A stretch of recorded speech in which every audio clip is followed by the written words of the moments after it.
সবাইকে স্বাগত জানাচ্ছি। আজকে আহ, আমরা আলোচনা করব বেসিক্যালি স্ট্রেস ফ্যাব্রিকের যে ব্যবহার, এই ব্যাপারটা নিয়ে। আমরা ইতিপূর্বে আলোচনা করেছি যে স্ট্রেস ফ্যাব্রিক কেন হয় বা কিভাবে আমরা স্ট্রেস ফ্যাব্রিক ম্যানুফ্যাকচারিং করব সেই বিষয়টা নিয়ে। এখন আমরা তো জানি যে স্ট্রেস ফ্যাব্রিক বেসিক্যালি হচ্ছে দুই রকমের হয়। টু ওয়ে স্ট্রেস ফ্যাব্রিক আর হচ্ছে ফোর ওয়ে স্ট্রেস ফ্যাব্রিক। এখন টু ওয়ে স্ট্রেস ফ্যাব্রিক যেটা আছে সেটা উইথের দিকে স্ট্রেচিং হয়, আর ফোর ওয়ে স্ট্রেচ ফ্যাব্রিক যেটা আছে সেটা ফ্যাব্রিকের উইথ প্লাস লেন্থ দুই দিকে স্ট্রেচিং হয়। এখন যখন দুই দিকে স্ট্রেচিং হবে তখন আমরা ওই ফ্যাব্রিকটাকে ফোর ওয়ে স্ট্রেচ ফ্যাব্রিক বলবো। আর আরেকটা বিষয় একটু জেনে রাখা ভালো যে ফ্যাব্রিক স্ট্রেচিং করবার জন্য আমরা যখন ফ্যাব্রিকটা ম্যানুফ্যাকচারিং করব তখন আমরা নর্মাল যে ইয়ানটা আছে, যেমন কটন ইয়ান বা পলিয়েস্টার ইয়ান বা অন্য টাইপের ইয়ান, এটার সাথে আমরা স্পান্ডেক্স ব্যবহার করব। স্পান্ডেক্স ব্যবহার করবার মাধ্যমেই মেইনলি হচ্ছে আমরা ফ্যাব্রিক গুলাকে স্ট্রেচিং করব। এখন এই ফ্যাব্রিক গুলা স্ট্রেচিং করবার পর এই স্ট্রেচ ফ্যাব্রিক যেটা আছে সেই ফ্যাব্রিকের ব্যবহারটা আসলে কোথায়, মানে ফ্যাব্রিকের অ্যাপ্লিকেশনটা আসলে কি। এখন আমরা তো জানি যে আমরা এই ফ্যাব্রিক দিয়ে নর্মালি হচ্ছে গার্মেন্টস তৈরি করি বা অ্যাপারেল তৈরি করি। এখন স্ট্রেস ফ্যাব্রিকের ব্যবহার আসলে ওয়াইড, অনেক বেশি ব্যবহার। আমরা একটু এক্সাম্পলে আসি, যেমন ডেনিম ফ্যাব্রিক। ডেনিম ফ্যাব্রিক তৈরি করবার জন্য আমাদের আহ, লাগবে, বা ডেনিম যে গার্মেন্টসটা আছে এটা তৈরি করবার জন্য আমাদের স্ট্রেস ফ্যাব্রিক লাগবে, বা অন্য টাইপের ফ্যাব্রিক, নর্মাল যে ফ্যাব্রিক বা আমরা যেটাকে বলি ট্রেডিশনাল ফ্যাব্রিক, সেটাও আমরা ব্যবহার করতে পারি। তো স্ট্রেস ফ্যাব্রিক নিয়ে আমরা যে ডেনিমটা তৈরি করব সেই ডেনিমটাকে আমরা বলি স্ট্রেস ডেনিম। আর হচ্ছে যখন আমরা কনভেনশনাল ফ্যাব্রিক নিয়ে করব তখন আমরা এটাকে বলি কনভেনশনাল ডেনিম। এখন আমরা মার্কেটে যদি দেখি বা আমরা যে ডেনিম গুলা পড়তে অভ্যস্ত তার মধ্যে 90% হচ্ছে স্ট্রেস ডেনিম থাকে। এখন 90% কেন স্ট্রেস ডেনিম, এর পিছনে কারণ হচ্ছে যে স্ট্রেস ডেনিমটা আসলে মানুষের রিকোয়ারমেন্ট বেশি, বা আমাদের যে কাস্টমার আছে কাস্টমারটা পছন্দ করছে, সেই ক্ষেত্রে আমরা স্ট্রেস ডেনিমটা ব্যবহার করব।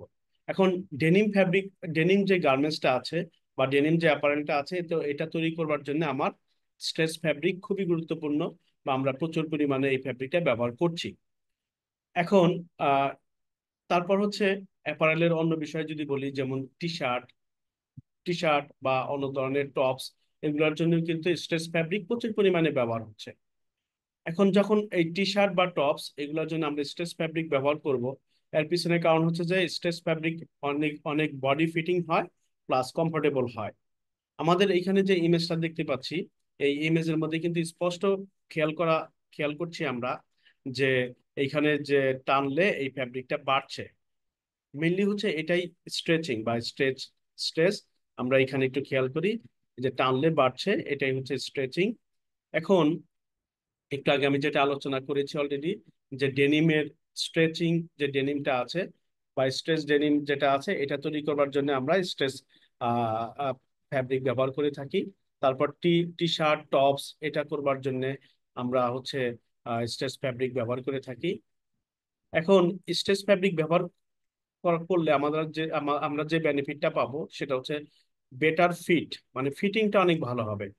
সাথে হচ্ছে বডি শেপ, যে আমাদের বডি শেপ অনেক সময় আহ, অনেকে বডি শেপের যে টি শার্ট আছে সেটা পরতে পছন্দ করে। তো সেই ক্ষেত্রে অবশ্যই আমাদের স্ট্রেচ ফ্যাব্রিক ব্যবহার করতে হবে, তাহলে বডি শেপের আমরা আমাদের যে গার্মেন্টসটা আছে সেই গার্মেন্টসটা আমরা পাবো। তো এটা একটা অ্যাপ্লিকেশন। দেন হচ্ছে বিভিন্ন টাইপের ড্রেস, তো এইগুলার জন্য হচ্ছে আমরা আহ স্ট্রেচ ফ্যাব্রিক ব্যবহার করব, যেমন বডি হ্যাগিংস। তারপর হচ্ছে যেগুলা অনেক কমফোর্ট প্রয়োজন আমাদের, অথবা হচ্ছে যে ফিটেড গাউন, মানে এই গাউন গুলা তৈরি করবার জন্য আমাদের অবশ্যই স্ট্রেচ ফ্যাব্রিক ব্যবহার করতে হবে। এখন অ্যাক্টিভ ওয়্যার হিসাবে স্ট্রেচ ফ্যাব্রিক হচ্ছে খুবই জনপ্রিয়, বা আমরা প্রচুর পরিমাণে ব্যবহার করছি। অ্যাক্টিভ ওয়্যার গুলা বলতে আমরা আসলে যেটা বুঝি সেটা হচ্ছে যে স্পোর্টস ওয়্যারের সাথে আমরা এটাকে কম্পেয়ার করতে পারি, অথবা যেগুলা আমরা হচ্ছে নিত্য, মানে প্রচুর পরিমাণে ব্যবহার করব আমার এক্সারসাইজের জন্য, তো এইগুলোর জন্য আমরা ব্যবহার করতে পারি। এখন স্ট্রেচ ফ্যাব্রিকে এখানে বলা হয়েছে লেগিংস, এর জন্য ব্যবহার করা হয়, বা ইয়োগা প্যান্ট, এটার জন্য আমরা প্রচুর পরিমাণে স্পোর্টস ওয়্যার ব্যবহার করব যেটাকে অ্যাক্টিভ ওয়্যার বলা হয়। দেন হচ্ছে এইগুলো আমরা কেন ব্যবহার করব, তার পিছনে কারণ হচ্ছে যে ময়েশ্চার উইকিং প্রপার্টি। তো ময়েশ্চার উইকিং প্রপার্টি আমরা যদি স্ট্রেস ফ্যাব্রিক ব্যবহার করি তাহলে ময়েশ্চার উইকিং প্রপার্টি আমরা বেশি পাবো। আর এখানে হচ্ছে যে যেহেতু আমাদের অ্যাক্টিভ ওয়্যারের ক্ষেত্রে হচ্ছে অনেক সময় সুইটিং হয়, যেহেতু প্রচুর পরিমাণে আমরা এখানে অ্যাক্টিভিটি রাখতে হয়, যেমন রেস একটা অ্যাক্টিভিটি, তারপর হচ্ছে এক্সারসাইজ, বিভিন্ন রকমের এক্সারসাইজ বা স্পোর্টস। তো এই যে অ্যাক্টিভিটি গুলো আছে, এই অ্যাক্টিভিটি করবার সময় আমাদের প্রচুর পরিমাণে ঘাম হতে পারে, বা তো এই ঘামগুলাকে অ্যাবজর্ব করা বা ময়েশ্চার অ্যাবজর্ব করা, এটার জন্য হচ্ছে স্ট্রেস ফ্যাব্রিক খুবই জনপ্রিয়, আর যার ফলে হচ্ছে আমরা কমফোর্ট ফিল করি। দেন আরেকটা খুবই গুরুত্বপূর্ণ বিষয়, সেটা হচ্ছে সুইমওয়্যার। সুইমওয়্যারে আমরা জানি যে একেবারে সুইমওয়্যারটা বডি ফিটিং থাকতে হয়।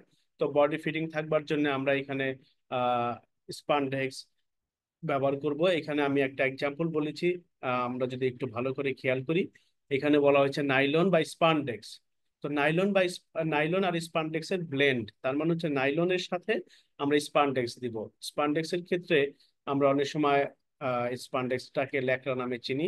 তো এইটা ব্যবহার করে আমরা কিন্তু সুইমওয়্যার প্রচুর পরিমাণে ব্যবহার করতে পারি, বা সুইমওয়্যারের জন্য একেবারে পারফেক্ট যে ফ্যাব্রিকটা আছে সেই ফ্যাব্রিকটা আমরা প্রডিউস করতে পারি। দেন হচ্ছে আমার লিঞ্চারি আইটেম হচ্ছে আমরা নর্মালি এটাকে বলি ইনার ওয়্যার। তো এই ইনার ওয়্যারের ক্ষেত্রে আমরা সবসময় জানি যে কমফোর্টেবল একটা ইম্পর্টেন্ট বিষয়, দেন ফ্লাটারিং একটা ইম্পর্টেন্ট বিষয়, ফিটিং, দেন হচ্ছে আমাদের বডি যে কার্ভ আছে বা কার্ভের শেপ আছে, সেই শেপ অনুসারে আমাদের এই স্ট্রেস ফ্যাব্রিকটা খুবই জরুরি। তো সেই ক্ষেত্রে হচ্ছে যে এই লেঞ্চারির যে আইটেম গুলো আছে, এটার জন্য আমরা স্ট্রেস ফ্যাব্রিক ব্যবহার করব। দেন মেডিকেল টেক্সটাইল, যেমন মেডিকেল টেক্সটাইল হিসাবে আমরা বিভিন্ন রকমের কম্প্রেশন ওয়্যার ইউজ করি, ব্যান্ডেজ ইউজ করি, এগুলার ক্ষেত্রেও আমরা স্ট্রেস ফ্যাব্রিক ব্যবহার করব। তো আমি যদি একটু সামারি বলি, যে স্ট্রেস ফ্যাব্রিকের ব্যবহার কিন্তু সব জায়গায়, স্পেশালি আমাদের ফ্যাশন ওয়্যার অথবা অ্যাপারেল, দেন হচ্ছে আমাদের স্পোর্টস ওয়্যার অথবা সুইম ওয়্যার অথবা অ্যাক্টিভ ওয়্যার, দেন লিঞ্জারি, মেডিকেল টেক্সটাইল, মানে সব ক্ষেত্রে, মানে সব জায়গাটাতে আমার এই স্ট্রেস ফ্যাব্রিকটা খুবই জরুরি, বা স্ট্রেস ফ্যাব্রিক আমরা প্রচুর পরিমাণে ব্যবহার করছি। তো আজকে আসলে লেকচারের উদ্দেশ্য ছিল যে অনেকের মধ্যে একটু কনফিউশন থাকতে পারে যে স্ট্রেস ফ্যাব্রিকের ব্যবহারটা আসলে কি, বা স্ট্রেস ফ্যাব্রিক আমরা কোথায় কোথায় ব্যবহার করব। আশা করছি আজকে বিষয়টা ক্লিয়ার হয়ে যাবে। তো ধন্যবাদ জানাচ্ছি সবাইকে।